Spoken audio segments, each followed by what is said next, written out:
ti, palavra que me traz abrigo e paz.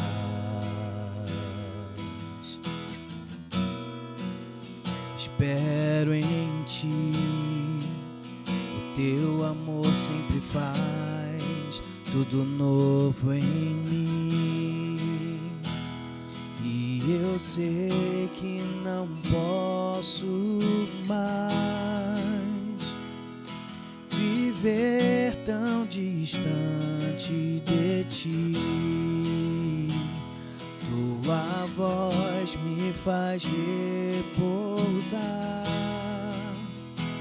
sobre as águas tranquilas do mar, sobre as águas tranquilas do mar.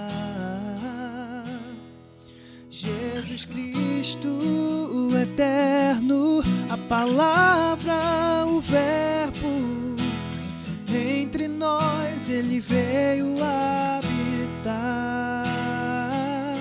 Jesus Cristo, o eterno, a palavra, o verbo, ao meu lado sempre estarás. Ao meu lado sempre estarás.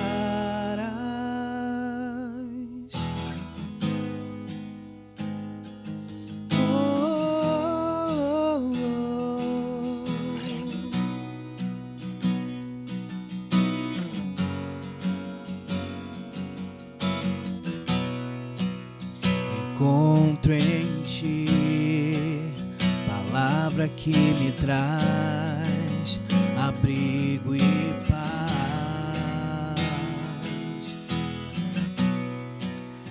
Espero em ti, o teu amor sempre faz tudo novo em mim.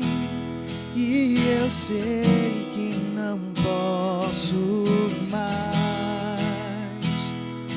viver tão distante de ti.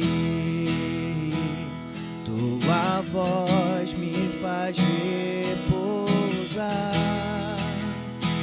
sobre as águas tranquilas do mar, sobre as águas tranquilas do mar. Jesus Cristo, eterno, a palavra, o verbo, entre nós ele veio habitar. Jesus Cristo, eterno, a palavra, o verbo, ao meu lado sempre estarás. Ao meu lado sempre estarás. Ainda que eu ande por vales e desertos, não temerei. Ao meu lado sempre estarás. Ainda que eu ande por vales e desertos, não temerei. Não temerei. Jesus Cristo, eterno, a palavra, o verbo, entre nós ele veio habitar.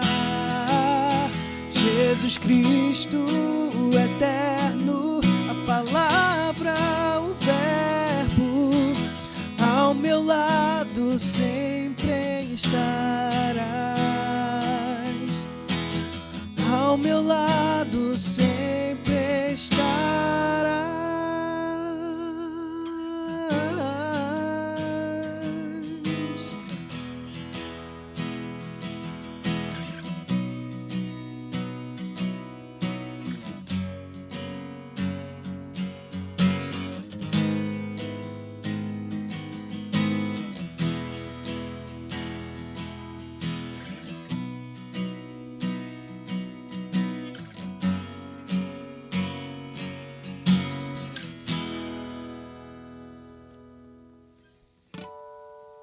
Às vezes me esforço pra te alcançar, às vezes me perco tentando te encontrar.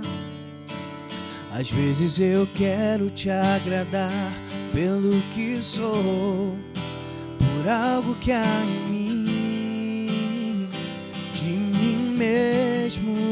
Mas quando não há mais justiça própria, Ele sustenta o fraco,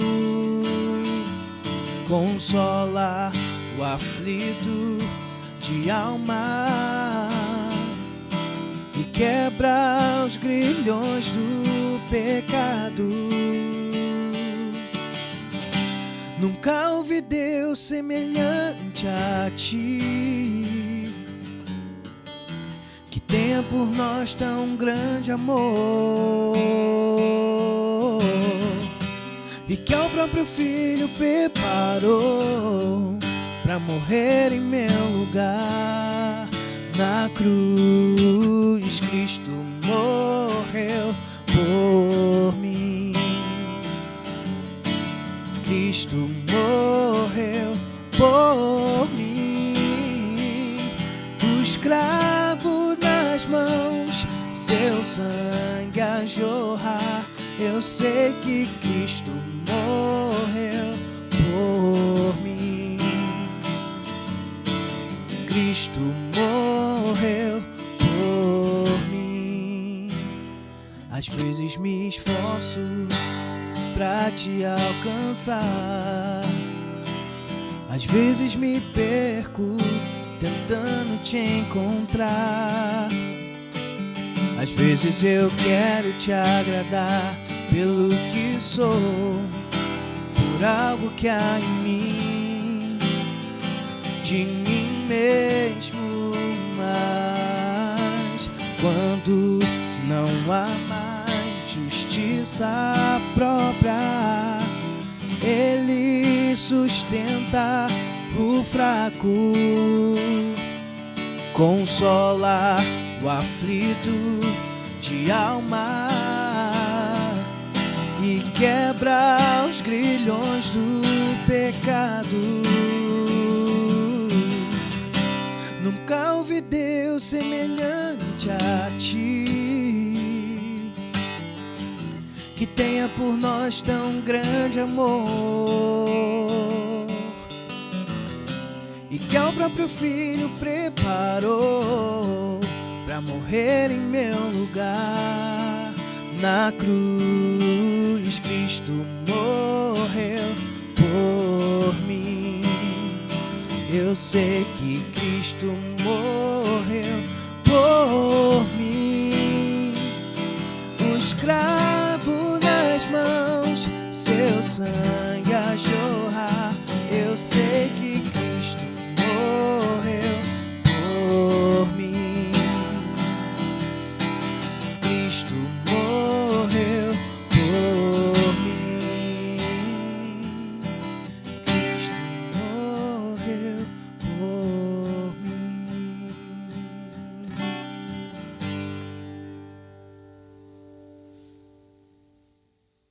Boa noite, meu irmão, minha irmã, meu amigo, minha amiga que nos acompanha. É muito bom estar contigo mais uma semana compartilhando a palavra de Deus. Nessa série de mensagens em 1 Coríntios, onde nós temos como título Ser e Pertencer. Nós estamos, ao longo dessas semanas, refletindo sobre os desafios de ser e pertencer à Igreja de Cristo. E a gente começou na semana passada falando sobre um desafio muito grande que não somente a igreja em Corinto, lá no primeiro século, enfrentou, mas nós, enquanto igreja, continuamos enfrentando e vamos continuar enfrentando enquanto estivermos aqui, vivendo a missão de Deus, vivendo como família, como comunidade de fé, que é o desafio da unidade. Porque a divisão era um grande desafio, um grande problema para a igreja de Corinto e continua sendo um desafio para todas as igrejas em todos os tempos. Nós vimos como as facções criadas sob a influência de uma cultura secular estavam abalando aquela igreja e competindo contra o avanço do evangelho. Haviam pelo menos 4 facções naquela igreja, fruto de um culto à personalidade. Até mesmo aqueles que não se diziam cultuar nenhuma daquelas personalidades criaram uma facção, aquele grupo que se dizia ser simplesmente de Jesus. E como aquilo estava impactando para o avanço do evangelho. Paulo adverte aqueles irmãos e nos adverte também por intermédio da palavra de Deus a respeito das facções dentro da igreja. E hoje nós vamos continuar falando sobre esse mesmo tema. Iremos nos aprofundar na essência da unidade. O que realmente deve promover a unidade da igreja, que é o evangelho. Parece um pouco óbvio falar isso. Mas o grande problema é que nós facilmente nos esquecemos do que é o evangelho e transformamos o evangelho naquilo que a gente quer que ele seja. Ou, às vezes, substituímos o evangelho por questões que são resultado do evangelho, efeitos do evangelho. A igreja de Corinto estava sofrendo porque a integridade do evangelho estava sendo atacada. O evangelho estava sendo misturado à filosofia. Como nós vimos na semana passada, a igreja de Corinto, ela sofreu uma influência cultural muito grande daquela cidade, que era a segunda cidade em maior número de escolas filosóficas da época. Corinto só perdia para a capital Atenas. Os coríntios queriam uma espécie de evangelho híbrido, misturado com a sabedoria humana. Eles queriam o evangelho e mais alguma coisa. Todas as vezes que tentamos adicionar alguma coisa ao evangelho, nós perdemos o evangelho. A história da igreja, ela está marcada de fatos dessa natureza.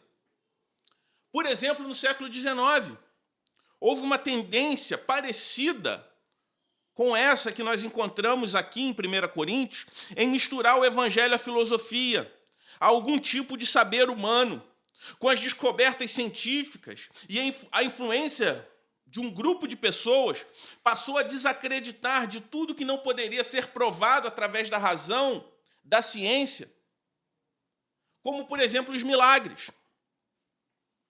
Os milagres passaram a ser questionados. O nascimento virginal de Cristo. A volta, a ressurreição literal de Jesus, corpórea. A volta literal de Cristo. Tudo isso passou a ser questionado. Tudo isso passou a ser questionado e tratado como mitos.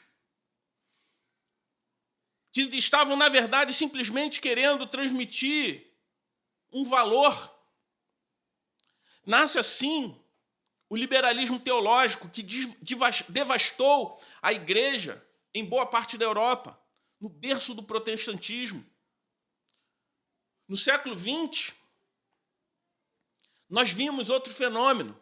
Mas, voltando aqui à questão do liberalismo teológico, a influência da ciência, da filosofia, da razão, eu não estou falando que a filosofia, a ciência, o pensamento racional, ele não tem o seu valor e que, como cristãos, nós devemos desprezar completamente esses saberes.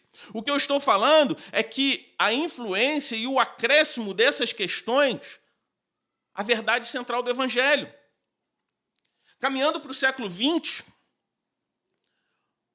existiu a chamada teologia da libertação, que tentou misturar o evangelho com uma ideologia política, deslocando o eixo do evangelho para o aspecto puramente social, a ponto de um teólogo católico chamado Leonardo Boff falar que conversão nada mais é que justiça social.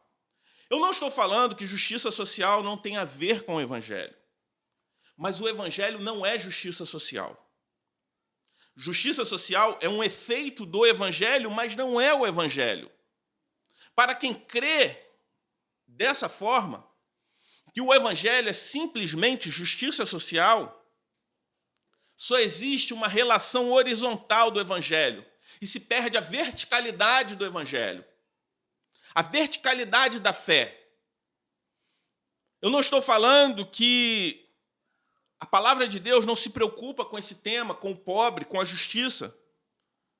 O que eu estou falando é que, por crer no Evangelho, eu me torno alguém que se importa com o pobre, que tenta promover a justiça, mas que, no final das contas, a minha maior esperança não está em promover a justiça social neste mundo, mas promover a justiça de Deus que salva pecadores indignos da morte eterna.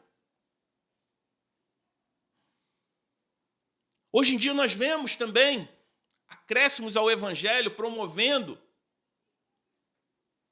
a divisão da igreja, facções.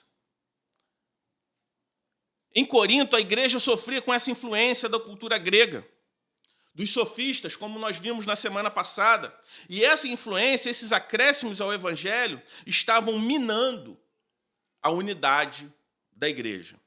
Por isso eu te convido a abrir a sua Bíblia em 1 Coríntios. Nós vamos falar sobre todo o capítulo 2, mas nesse momento eu queria ler os 5 primeiros versículos, que dizem assim, 1 Coríntios 2, a partir do versículo 1 até o 5, a palavra de Deus diz o seguinte: Irmãos, quando estive com vocês anunciando-lhes o mistério de Deus, não o fiz com ostentação de linguagem ou de sabedoria, porque decidi nada saber entre vocês, a não ser Jesus Cristo e este crucificado. E foi em fraqueza, temor e grande tremor que estive entre vocês. A minha palavra e a minha pregação não consistiram em linguagem persuasiva de sabedoria, mas em demonstração do Espírito e de poder, para que a fé que vocês têm não se apoiasse em sabedoria humana, mas no poder de Deus. Para o problema que aquela igreja enfrentava, Paulo relembra aquela igreja de algumas verdades essenciais. Primeiro, ele lembra do conteúdo do Evangelho, como nós podemos ver no versículo 2, que ele diz que decidiu nada saber entre eles, a não ser Jesus Cristo e esse crucificado. A cruz aponta para a justiça e o amor de Deus. O Evangelho centraliza-se na morte de Cristo. A morte de Cristo não é uma doutrina periférica ao cristianismo, mas a sua própria essência. A cruz não é um apêndice, ela é o núcleo, o centro, o eixo, a essência do cristianismo. A morte substitutiva de Cristo é o ponto central e culminante do Evangelho. Não há outro Evangelho a não ser esse, Jesus Cristo e esse crucificado. Não existe outro Evangelho a ser pregado, a não ser a mensagem de que Cristo foi crucificado por nós, pecadores. Todas as vezes que a igreja perde de vista a centralidade da morte de Cristo, ela perde o próprio Evangelho. A cruz, que era escândalo para os judeus, loucura para os gregos, era o conteúdo da mensagem de Paulo. Não havia nada mais contracultural do que a cruz. Paulo escandaliza a cidade de Corinto ao afirmar que Cristo crucificado encarna a verdadeira sabedoria de Deus. A cruz reduz a pó qualquer tipo de sabedoria humana. Como nós precisamos ouvir isso hoje, meus irmãos, quando a centralidade da cruz é trocada por outras coisas. E eu não digo somente por aqueles que não creem e acham a mensagem da cruz escandalosa, mas quando nós vemos em muitas igrejas chamadas evangélicas, onde a mensagem ela deixa de ser cristocêntrica e se torna antropocêntrica, onde a sabedoria humana, ideologias de diferentes espectros, tornando o ponto central para muitos. Eu não estou falando que todas essas questões não têm o seu devido valor, que o cristão ele precisa ser alienado e que o Evangelho, saber o Evangelho, basta, sim, para a sua salvação, mas como se esses outros saberes não fossem importantes para as outras áreas da vida. O que eu estou falando é da centralidade do Evangelho, sobre a influência do Evangelho em todas as áreas da vida, em todos esses outros conhecimentos adquiridos. O Evangelho deve ser o centro. Devemos receber compaixão, porque entendemos que Cristo é tudo em todos. Não há outra mensagem nem outro Evangelho. política, filosofia, nem dinheiro podem ocupar a vida, o lugar da cruz de Cristo para um cristão. A necessidade do Evangelho é a maior necessidade do mundo. E essa deve ser a paixão da igreja. A unidade da igreja consiste que não há outra mensagem, outro sonho, outra bandeira, nem outra atração que não seja o Evangelho. Quando nós perdemos isso, a igreja se transforma em um negócio. Seus fiéis se tornam consumidores. A igreja só vai permanecer unida se essa unidade for no Evangelho. Se a unidade for se basear em qualquer tipo de sabedoria humana, política ou filosófica, a nossa unidade ela será impossível. Por isso, Paulo, ele relembra aqueles irmãos e nos relembra também, não somente sobre o conteúdo do Evangelho, mas sobre o poder do Evangelho. Paulo lembra que a única coisa que transforma o coração do homem, de verdade, é o Evangelho. Não é a sabedoria, não é qualquer tipo de inclinação ideológica, não é o sistema de ensino que você vai frequentar que vai transformar o seu coração, mas o Evangelho. Não é a beleza da retórica humana, mas o Espírito Santo de Deus. Nós devemos conduzir nossos filhos para Deus, mas nós não somos Deus. Tudo aquilo que nós fazemos para dar uma melhor educação, uma cosmovisão cristã para os nossos filhos, ela se torna insuficiente se o Evangelho não for pregado e não for esse a transformar o coração dos nossos pequeninos. Nós não temos o poder de transformar o coração de pedra em um coração de carne. Não é a boa educação, não são métodos ou qualquer outra coisa que vai produzir o novo nascimento nos nossos filhos, mas a graça de Deus expressa no poder da cruz de Cristo. Por isso, Paulo, ele relembra aqueles irmãos do conteúdo do Evangelho, do poder do Evangelho, mas ele também relembra da esperança do Evangelho. Por isso, eu te convido a ler agora, junto comigo, do versículo 6 ao 9, onde Paulo vai falar sobre essa esperança. Versículo 6 diz o seguinte: no entanto, transmitimos sabedoria entre os que são maduros, não, porém, a sabedoria deste mundo, nem a dos poderosos dessa época, que são reduzidos a nada. Pelo contrário, transmitimos a sabedoria de Deus em mistério, a sabedoria que estava oculta e que Deus predeterminou desde a eternidade para a nossa glória. Nenhum dos poderes deste mundo conheceu essa sabedoria, porque se tivessem conhecido, jamais teriam crucificado o Senhor da glória. Mas como está escrito, nem olhos viram, nem ouvidos ouviram, nem jamais penetrou em coração humano o que Deus tem preparado para aqueles que o amam. Ao falar da esperança, ele começa falando da verdadeira sabedoria, que não é a filosofia, mas é o Evangelho. É nesse sentido que o teólogo reformador João Calvino chegou a dizer que nós só conhecemos a Deus porque Deus se revelou a nós. O conhecimento de Deus não é produto da investigação humana, mas é a revelação divina. Não o conhecemos pela sabedoria humana, antes o conhecemos porque ele se revelou a nós. Deus se revelou na natureza, na consciência, nas Escrituras e em Jesus Cristo. Porque as autoridades judias pediam a crucificação de Jesus. Quando a gente olha para os evangelhos e nós vemos as autoridades daquela época, do contexto judeu, pediam a crucificação de Cristo. Porque as autoridades romanas o crucificaram. Porque não conheciam a Jesus. Porque se tivessem conhecido de fato quem Jesus Cristo era, jamais teriam crucificado o Senhor da glória.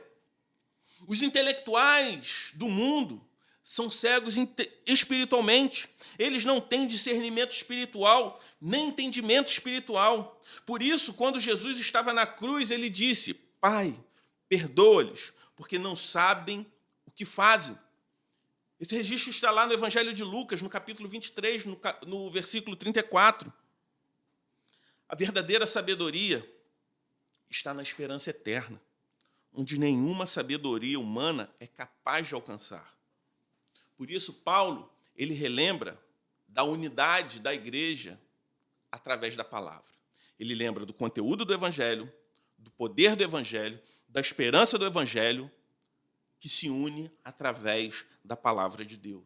Por isso eu te convido a ler os versículos restantes do capítulo 2, o versículo 10 ao 16, quando diz o seguinte: Deus, porém, revelou isso a nós por meio do Espírito, porque o Espírito sonda todas as coisas, até mesmo as profundezas de Deus.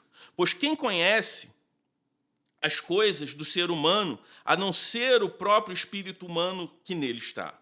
Assim, ninguém conhece as coisas de Deus, a não ser o Espírito de Deus. E nós não temos recebido o Espírito do mundo, e sim o Espírito que vem de Deus, para que conheçamos o que por Deus nos foi dado gratuitamente. Disso também falamos, não em palavras ensinadas pela sabedoria humana, mas ensinadas pelo Espírito, conferindo coisas espirituais com espirituais. Ora, a pessoa natural não aceita as coisas do Espírito de Deus, porque eles são loucura. Ela não pode entendê-las, porque elas se discernem espiritualmente. Porém, a pessoa espiritual julga todas as coisas, mas ela não é julgada por ninguém, pois quem conheceu a mente do Senhor para que o possa instruir? Nós, porém, temos a mente de Cristo. Paulo ele finaliza, então, esse capítulo falando sobre a verdadeira sabedoria, que nós não nos tornamos sábios na medida que recebemos uma informação de fora para dentro. A verdadeira sabedoria está na condição do coração do homem. Porque o homem carnal, o homem natural, ele não acolhe a verdade do Evangelho por causa de uma condição do seu próprio coração. Por isso o Evangelho para ele é loucura. Por isso que não adianta transmitir informações a respeito de Deus para uma pessoa se Deus não operar o novo nascimento no coração dela. Porque para o homem natural é impossível acolher a verdade do Evangelho por conta da condição do seu coração. Por isso não é possível você tentar provar a existência de Deus a partir da sua retórica, a partir de tentar provar a criação, para que alguém se convença que Deus exista, porque ele não vai acolher a verdade se não houver transformação no coração, novo nascimento. Nós acolhemos a verdade do Evangelho por causa da obra redentora de Cristo em nós, da operação da graça de Deus em nós, mediante a fé. Nós nos tornamos sábios quando o Espírito Santo, o agente da verdadeira sabedoria, vem habitar em nós. É o Espírito que comunica a verdadeira sabedoria. Jesus prometeu que o Espírito nos ensinaria e nos guiaria por intermédio da sua palavra. É loucura para o homem natural ver pessoas como eu e você que não acreditam que a vida está limitada entre o berço e a sepultura. Para o homem natural, é loucura imaginar que nós não estamos caminhando para o nada, mas que há uma bendita esperança que nenhum homem viu ou ouviu, que estamos esperando por esse lugar, por essa morada eterna que nós não podemos imaginar com a nossa mente, nunca escutamos o que Deus tem preparado para nós, como está escrito. E como isso impacta na unidade da igreja. Isso impacta porque essa loucura, essa mensagem escandalosa do Evangelho é maior do que qualquer outro saber humano. E quantas vezes nós pecamos contra Deus, submetendo a nossa unidade a outros aspectos, reduzindo a importância e a essencialidade da fé. Porque a nossa unidade não se dá por uma ideia que nós abraçamos, mas por causa de um Deus que nos abraçou como família. Logo, a unidade no Evangelho é uma demonstração de maturidade espiritual, como o próprio apóstolo Paulo fala. Quer conhecer a maturidade de um cristão? Olhe para a relação dele com a igreja local. Olhe a forma como ele se compromete, independente de divergências que não sejam o Evangelho. Nós temos comunhão com aqueles que nós enxergamos que possuem questões em comum conosco. Quantas vezes nós substituímos a comunhão que é promovida pelo Evangelho por outras conveniências sociais? Amar a Deus de todo o coração tem um efeito prático na comunhão. Amar a Deus acima de todas as coisas tem um efeito prático na nossa comunhão.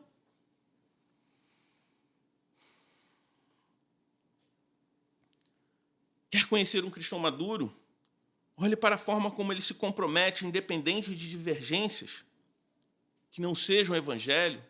Olhe a forma como ele se compromete com a sua igreja local e seus irmãos em Cristo. Crentes imaturos se relacionam com a igreja de forma autocentrada, baseado naquilo que a igreja pode me oferecer. Cristãos imaturos rompem laços facilmente. São de todos, mas no fim não são de ninguém. É a mesma forma como nós vemos homens imaturos, que se relacionam com muitas mulheres e, na verdade, não são de nenhuma. Não têm maturidade para se comprometer sacrificialmente com uma. Da mesma forma que meninos não querem compromissos conjugais, crentes imaturos não querem compromissos comunitários. Não conseguem enxergar que a comunidade de fé, a igreja local, é o corpo de Cristo.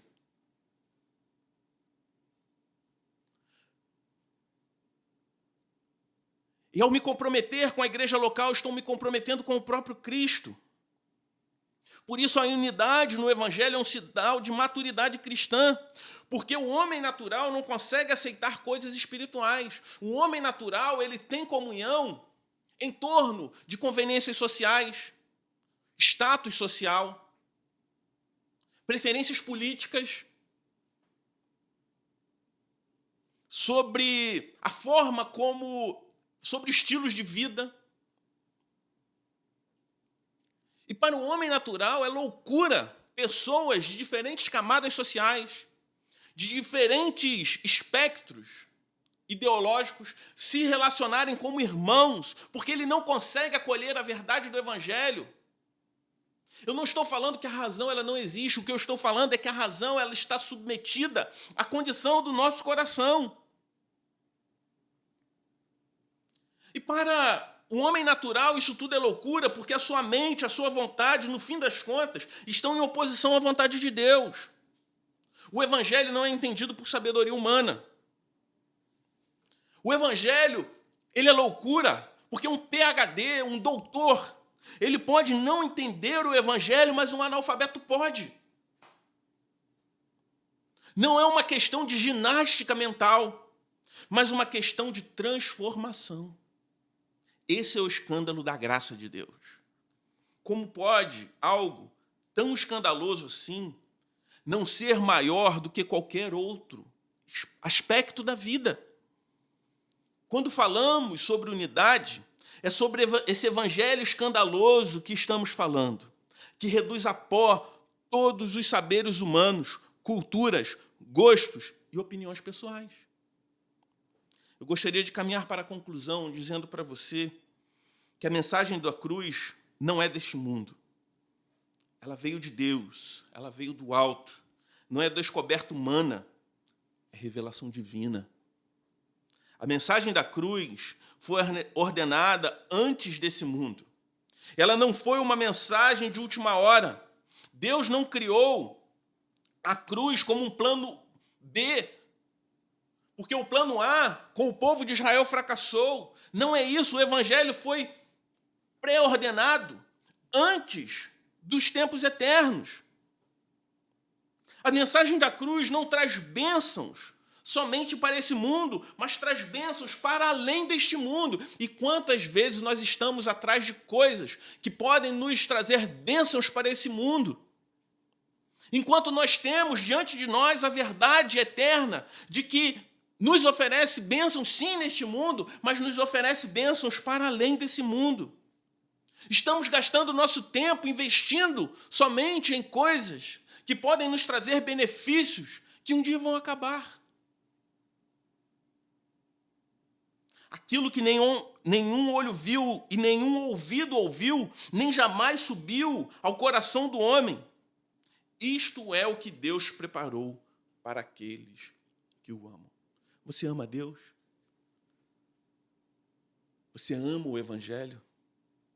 Então, como não amar aqueles que, de igual forma, também foram alcançados por esse mesmo evangelho?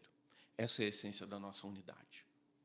Não é por estilo, não é por conveniência, não é por gosto, não é por ideologia política, não é por filosofia ou estilo de vida, mas é porque Cristo igualmente nos salvou.